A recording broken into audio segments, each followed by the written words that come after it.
Howdy. This is Bentley. And this is not the Sea of Galilee.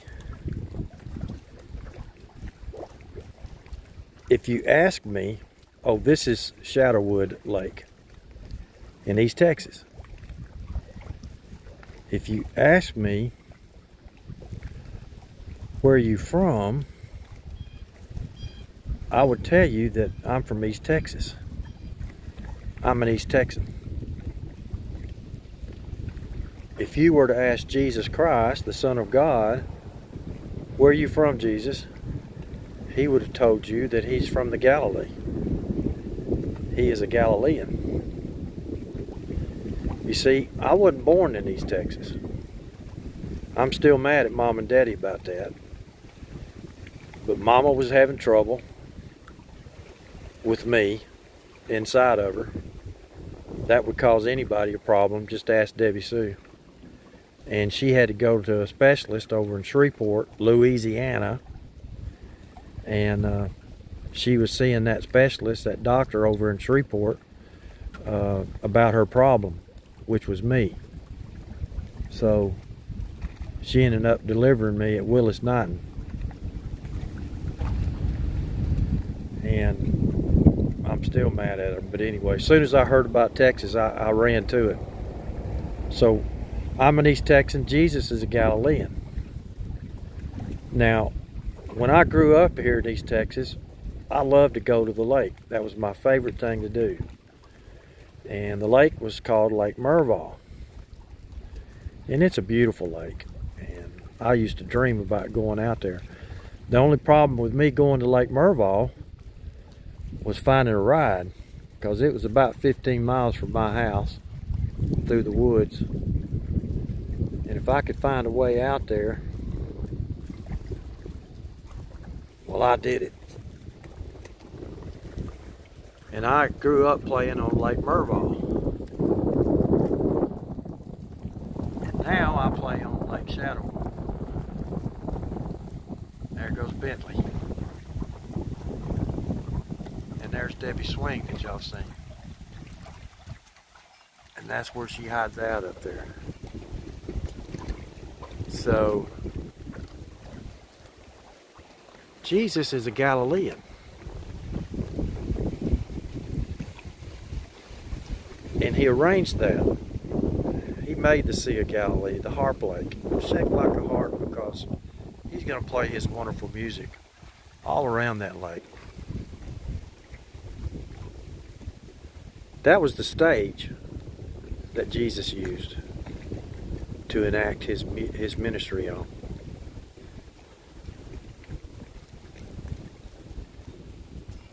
When you go to the Sea of Galilee, and Debbie Sue and I were there 3 years ago, over 3 years now, our dear friends David and Adasa took us to the Galilee, to that region.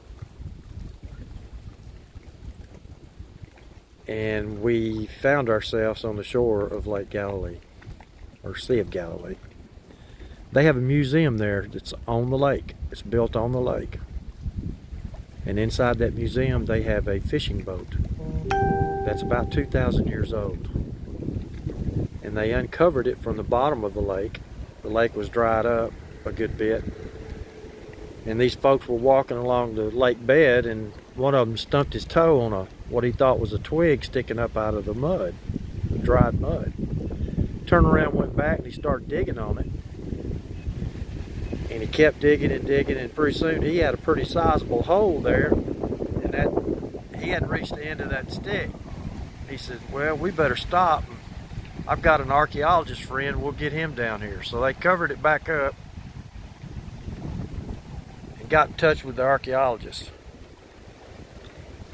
And he came and started digging, and they had this incredible archaeological dig in the mud of the Sea of Galilee, and they uncovered a 2,000-year-old fishing boat large enough to hold 12 men. Yeah, 12 men. And I stood and gazed upon that boat for an hour. And I read every sign, every poster that was in that great room overlooking the Sea of Galilee. Debbie Sue got mad at me because I just was mesmerized. Could I be looking at the boat that Jesus was asleep in when the storm came? And they woke him up and says, "We're gonna drown." And Jesus sat up and he said 3 words, "Peace, be still." And immediately the Sea of Galilee was like glass. There was no wind, there was no storm.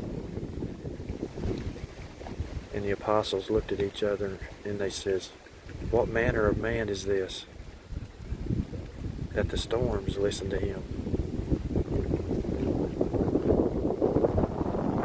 Well,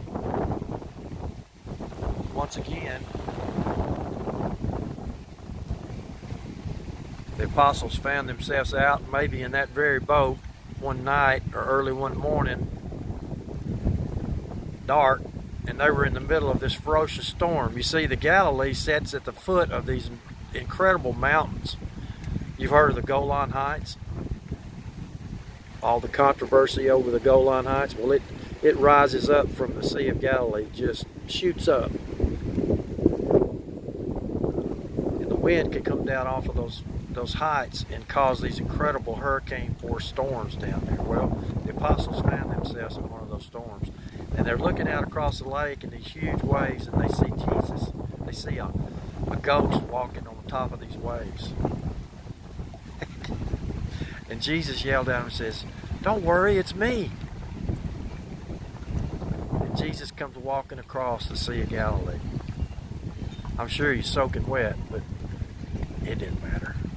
He was just enjoying the lake that he made. And he got close, and Peter said, "Lord, let me walk to you." And Jesus motioned for him to come on, and Peter stepped out on the water and he started walking. Here's Peter walking on the water now.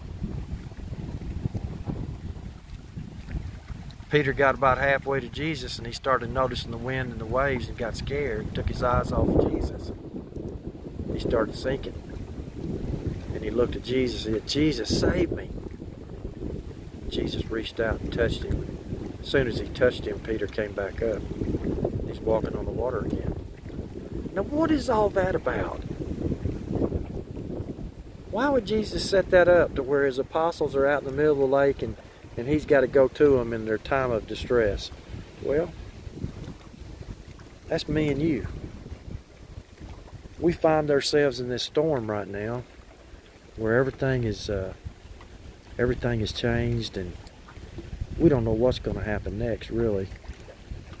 You know what? And some of us have become fearful, and we're looking at all the circumstances and all the 6-foot social distancing and masks and the gloves, and what's going to happen and who caused this. President Trump, President Obama, it's the Democrats, it's the Republicans, and all of a sudden we've taken our eyes off of Jesus.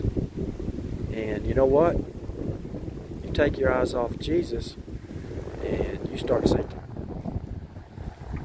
Don't do that. You see, that's why Jesus set that up, that scene. He's the director. He's the producer. He does the screenplay. He does the casting. And then he says action. And he showed those 12 men that he was the God-man. And he's tried to show that to you. You don't have to worry. You just have to keep your eyes on him. Keep your eyes on Jesus, the Word of God, the King James Bible. And you'll weather all the storms. And while you're watching and praying, he's going to come in a cloud. See those clouds up there? Look at that white one right there. Jesus is going to come on one of those for you and me. Just watch and pray. And the Galilean, he'll show up soon. God bless you.